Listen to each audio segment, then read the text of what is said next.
Javed Hop.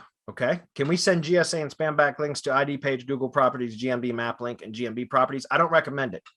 I try to keep my Google business website and the CID map, especially. Again, guys, going back to the Google process checklist, the Google business process checklist, right? If you go to the link building diagram that I have in there, and it shows the different, tier 1 asset groups, there's 4 groups, and there's 3 green circles in the middle of those groups. That's like creates a square. Those are what I call ground zero. Now, I understand technically ground zero is the money site.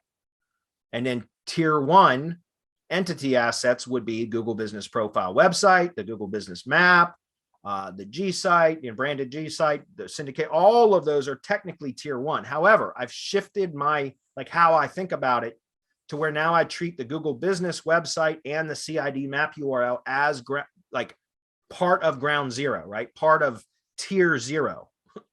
Right? Does that make sense? So I like to treat those as if they're money sites, which means I like to build high quality links, very few high quality links with very specific anchor text to achieve my anchor text ratios, which again is covered in the Google Business Process Checklist. I even give you guys the ratios that I use, how to determine it, give you a spreadsheet that you can go do your competitor analysis that will give you your anchor text ratios. And that's all I try to do, is just to get close to the anchor text ratios for all 3 of those assets: money site or location landing page, Google Business website, CID map URL. Once I get those close to the anchor text ratios that the top ranked competitors, then it's all about tier 1 assets and then pounding away on the tier 1 assets.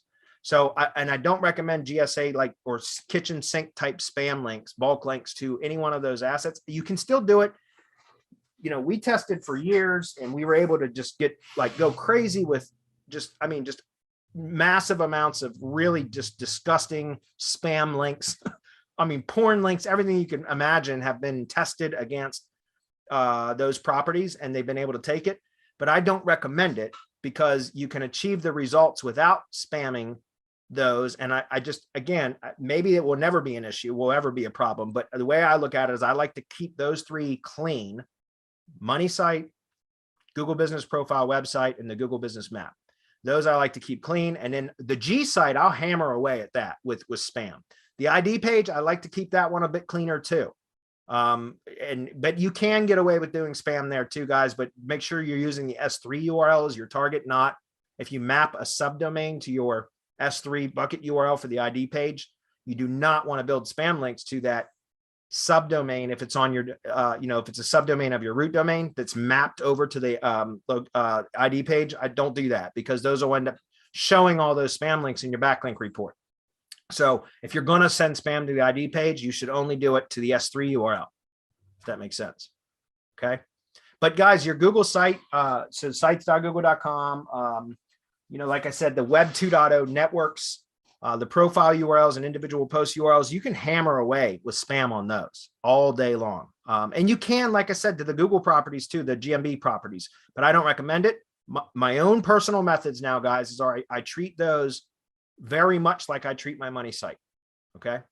I might be a little bit more aggressive with the Google properties than the money site, but typically for the money, I try to reduce the amount of links and just use higher quality links.